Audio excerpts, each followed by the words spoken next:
Welcome into Brewers Daily, a Friday edition here. I'm Dave Gasper, your host. Lots to get into on the show here today as we have continued fallout from the Freddy Peralta trade that just happened the other day. We'll get into the rotation depth that the Brewers have now, farm system reaction, as well as a very interesting trade tree that has grown here and how the Brewers have utilized value here. It's absolutely incredible, but just kind of continuing some of the fallout here from the Freddy Peralta trade, as you know the dust settles and we are moving further and further away and getting more reaction, more clarity. We saw Matt Arnold talk with Kurt Hogue, Adam McCalvey, talk to some local reporters and kind of give his thoughts on this trade. It was really tough for them as a front office, having watched Freddy Peralta grow up really in this organization for the past 10 years. The Brewers acquired him 10 years ago. Just being a prospect, developing him making his debut in 2018 on Mother's Day, the 13 strikeout performance against the Colorado Rockies, and all the ups and downs that he has gone through as a Brewer since then. I mean, they have watched him grow up. They have watched him turn into a leader and be that guy in the clubhouse. So, I mean, it's very tough emotionally for them to make these kinds of trades. But it's stuff that they have to do. It's trades that they have to make in order to remain successful year in and year out and avoid those down cycles. Because previously it was thought about that, for a small market team like the Brewers, like you rebuild for a while, you have a couple years where you just really, really suck, but you get the prospects, you get the players, and you go up, you ascend, you put it all together for a couple of really good years. You got a short window, and then those guys hit free agency, they're gone, and you got to ship them out, and you're back to starting over again. You suck for a couple more years, and then you try and rebuild and go from there. The Brewers have been able to maintain success at a very high level over these past several seasons and avoid those down cycles because they make moves like this. Because they make trades like the one of Josh Hader, like the one of Corbin Burns, like the one of Devin Williams, like now Freddy Peralta. Because they make those trades and they turn over those guys and they turn their new additions into studs that are going to help them, that is how they maintain success. Josh Hader, it took an extra step to get there, but they turned Josh Hader into William Contreras. Would the Brewers be as successful as they have been over the last couple of years if they didn't have William Contreras? Probably not. Josh Hader would have been long gone, and what would the Brewers have then? They certainly wouldn't have William Contreras. So it's things like that. They also got Robert Gasser in that trade as well. You got your starting shortstop in the Burns trade. I know that Joey Ortiz has his flaws, but still, you got your starting shortstop from there. You've got several other guys here, and it's how it has to be done for a small market team to remain successful year in and year out and avoid those rebuilding cycles. So also I saw this on The Athletic from Ken Rosenthal. We had heard some of the usual names being involved in Freddy Peralta's market. The Mets, obviously. The Yankees were in there. The Giants. The Los Angeles Dodgers. A lot of smoke about them. Also, the Atlanta Braves were names that were connected there. And now we're seeing just kind of a couple more teams that were also involved late in the Freddy Peralta market. According to Ken Rosenthal, the Texas Rangers were involved. The Rangers just swung a trade for Mackenzie Gore on Thursday here. So the day after Peralta gets traded, they swing a trade sending out 5 prospects for Mackenzie Gore, who has 2 years of team control. So the Rangers were involved, and they miss out on Freddie. They pivot and go to Mackenzie Gore. So that was a big time trade. And they happened there too. But the Rangers, they moved a bunch of prospects that were in like A ball. I mean, they were in single A. They were way down, super far away from the major leagues. The Brewers didn't want that. The Brewers wanted major league ready talent, and that's what they ended up getting. But the Rangers were involved. The San Diego Padres were involved in the Freddy Peralta market. And this is a bit of a surprise. The Minnesota Twins had some interest in Peralta. That makes no sense to me. I would understand why the Twins, why any front office would be interested in Freddy Peralta, $8 million, for the type of caliber pitcher he is. But The Twins just sold like 10 players at the trade deadline. They are in full-on rebuild mode. And Freddy Peralta does not line up with their contention window at all. He's a free agent after this season, unless they're really thinking they could sign him to an extension. And the Twins have a better farm system now because they traded 10 guys at the trade deadline. But still, I mean, Twins. I mean, that certainly would have been a shock to many if that ended up happening, but it did not. But just interesting to me. You know, a couple of the other teams that we hear involved. The Padres, obviously. I mean, they traded for Josh Hader. They always somehow reload their farm system despite trading out their prospects all the time. They trade them all away, and somehow they're able to get some really good ones back all the time. But the Brewers ultimately, they felt the best deal was with the New York Mets, and that's what they ended up going with, because I don't think any of those other teams were going to be able to offer 2 top 100 prospects in return for Freddy Peralta and Tobias Myers. But basically, yeah, the 2 top 100 prospects that were major league ready, that certainly seemed like the best deal for the Brewers, and that's the one that they ultimately ended up taking here. So now I want to get into where things stand with the rotation depth, because the Brewers shipped out 2 starting pitchers, Freddy Peralta and Tobias Myers. They brought back just one, so your rotation depth takes a bit of a hit here with this group. So that makes it a little bit tougher. But atop the rotation depth, you got Brandon Woodruff. He signed the qualifying offer, so he's back. And Matt Arnold pointed this out too in his conversations, with reporters, just talking about the trade. Having Woodruff back really kind of allowed the Brewers to be able to make this trade, because as I think I said on yesterday's show, if Brandon Woodruff was gone, if he was a free agent, declined the qualifying offer, and signed elsewhere, if he was gone, I don't think there's any way that the Brewers trade Freddy Peralta this offseason. I think they have to keep him in that sense, because they need someone to be that veteran presence, that reliable, steady presence in that starting rotation. I really like Jacob Misiorowski. I'm not sure he's ready to be the ace, the guy, quite yet. He's too green for that. Quinn Priester, same kind of thing. I don't think those guys are ready for that kind of role yet. Having one of those veteran leaders, whether it be Peralta or Woodruff, having at least one of them back is super important for this, for the clubhouse and for the rotation to ultimately be successful. Having 2 would have been nice, but that's not the world we live in. They weren't going to be able to keep both Peralta and Woodruff, so they end up making the trade there. But Woodruff is your top guy now, provided he's healthy, and so far everything is going great in his offseason preparations for this year. He's going to be your opening day starter, so that much is basically going to be locked in. Then after that, Misiorowski and Priester are your next 2 guys. I think they are absolute locks for the rotation, again, provided they are healthy going into the season. Woodruff, Miz, and Priester in some order, led by Woodruff, whether they go Miz 2 or Priester 2. Either way, those are your top 3 guys. And then for the final 2 spots in the rotation, you got a mix of guys who are going to be fighting for those 2 spots. One of them, of course, is your addition, Brandon Sproat, made 4 appearances at the big league level for the Mets last season. He's going to be someone that I think they're going to tinker with in terms of his fastball, metrics, spin rates, movement, induced vertical break, horizontal break, all that stuff. They're going to be tweaking in the pitching lab. So Brandon Sproat's going to be battling for a rotation spot. You got Logan Henderson and Robert Gasser, 2 of your top pitching prospects, also in there that are going to be fighting for spots.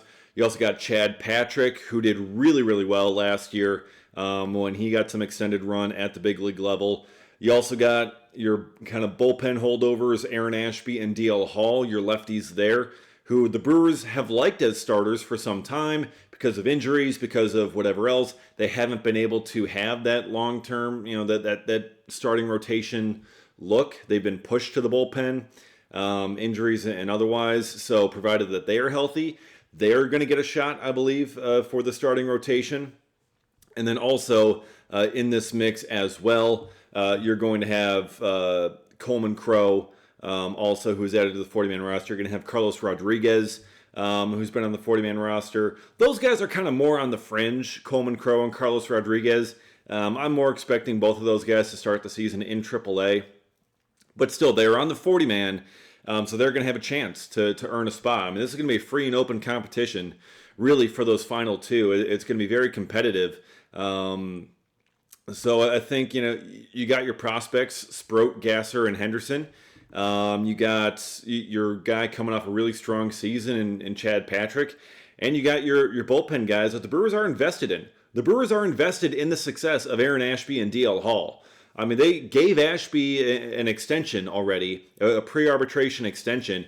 Wasn't a ton of money. Wasn't, the break the bank, oh my God, the payroll's terrible kind of money for Aaron Ashby. But they did invest in him quite heavily. I mean, coming up this season, Ashby's going to be making $5.7 million. That's quite a bit for a long reliever. For a starting pitcher, that's pretty cheap. For a long reliever, that's quite a lot. So I think they're invested in him having some success as a starting pitcher. DL Hall, they traded Corbin Burns for this dude. They think that he's going to be a really, really good pitcher for him, and they did that on the idea that he was going to be a starter. So I think they want to give DL Hall a legit shot at the starting rotation. So those guys, I mean, the Brewers are heavily invested in those two left-handers. So they're going to get opportunities. They're also invested heavily now in Sproat, that he's going to be good. There's a decent chance he starts here in AAA, just to get some more experience, some more reps, and perhaps some more time tinkering with the things that the Brewers are going to want him to tinker with there in the pitching lab. If he can make those adjustments in spring training and be fully ready to go, then I think they'd love to have him on the big league roster. But there's also a chance that he starts the year in AAA as well, but gets called up when they need a spot start opportunity. And seriously, don't count out Chad Patrick. Chad Patrick has shown that he can pitch. I mean, he can really pitch. He can get outs. He can get the results. He may not have ever been the flashiest guy. He may not have been the highly touted prospect. Kind of similar to Tobias Myers, but he's shown that he can be a dude. And he's got the guts. He's got the grit. So I'm not going to count out Chad Patrick in this competition at all. But that's where the Brewers' rotation depth is currently standing here with those guys battling for those two final spots. And also, I mean, with these additions that the Brewers made, the Brewers now, according to pretty much everyone out there, the Brewers have the best farm system in all of baseball. They got 6 top 100 prospects now with the additions of Williams and Sproat. And they have moved to the top of the rankings. I mean, they're still up there. They're still like top 5, top 6-ish by most evaluators, by the Baseball Americas, the MLB pipelines of the world. And now, I mean, they're straight up number 1. I mean, you add 2 top 100 prospects to this system that already has Jesus Made, who's a consensus top 5 prospect in all of baseball. You got Luis Pena, Cooper Pratt. I mean, the top 4 prospects are all shortstops. And they're all moving fairly quickly here. So that's an incredible thing in and of itself. Then you got 3 starting pitchers who are all major league ready right after that. I mean, it is just one after another with this group. I mean, it is an incredible top of this Brewers farm system. The depth of the farm system is also incredibly strong. So it's the best in all of baseball. How the Brewers identify these guys, they develop them, turn them into quality big leaguers. I mean, it is an incredible job that the Brewers player development staff does. They need to be commended for it a lot more often than they do. And I'm just very excited to see what this group is going to be able to accomplish, because you look at all their top guys, and they can all there's a lot of them that can contribute very, very quickly to the big league level. I mean, you have got several of them that can contribute just this year. Sproat and Williams are among them that can contribute this year. Henderson and Gasser, I think we're expecting to see quite a bit this year. Cooper Pratt, I think we very well could see this season as well. Jefferson Caro is still up there. We're still likely to see him as the backup catcher, because he is the only backup catcher on the 40-man roster. There's still only 2 of them. It's Contreras and Caro. That's all that the Brewers have at catcher on the big league roster. Until they add someone else, Caro's going to be your number 2 guy, so he's going to be on the big league roster. We're going to see him this season. Who knows how much, concerning William Contreras plays every single day, but still, you got a very strong group here at the top of your farm system, all in your top 10, that are going to contribute in 2026. So it's going to be another group of young rookies for the Brewers to rely on, but they did it last year, and they had, what was it, 4 guys in the top 10 in Rookie of the Year voting. We could be looking at something similar here in 2026. So the farm system, again, one of the best, and I want to bring this up here too at the end. Just something interesting, because Freddy Peralta, he came into the Brewers in a 2015 trade of Adam Lind. Okay, he's a first baseman, spent 1 season with the Brewers. Had a really good season with the Brewers back when they were bad, back when they were kind of doing that last rebuild a decade ago, which is hard to believe. But, you got the trade trees, right? You got, trade trees. You can go back to, J.J. Hardy and, the players that it then turns to. Like the J.J. Hardy trade tree, you traded Hardy for Carlos Gomez. You traded Gomez, you got Josh Hader. And you trade Josh Hader, and you end up with Robert Gasser. You trade Josh Hader, you get Esteury Ruiz. Trade Esteury Ruiz, you get William Contreras. So William Contreras goes back to J.J. Hardy. This trade goes back to Marco Estrada, a waiver claim of Marco Estrada all the way back when the Brewers first got him in, what year is it? 2010. They selected Marco Estrada off waivers in February of 2010, and they turned that one waiver claim into 3.1 wins above replacement of Marco Estrada over a couple of seasons, traded him straight up for Adam Lind. Adam Lind, 3.6 wins above replacement in his lone season in Milwaukee. 20 bombs, hit 277. Traded him for Freddy Peralta and 2 other teenage pitchers. Freddy Peralta gives you 14.9 wins above replacement, this according to Baseball Reference, over his career. And now you've traded Freddy, and you got Jet Williams and Brandon Sproat. So these 2 guys, these 2 top 100 prospects, all came from a 2010 waiver claim of Marco Estrada. It's just incredible. Connecting the dots, seeing how one thing leads to another, the butterfly effect, if you want to call it.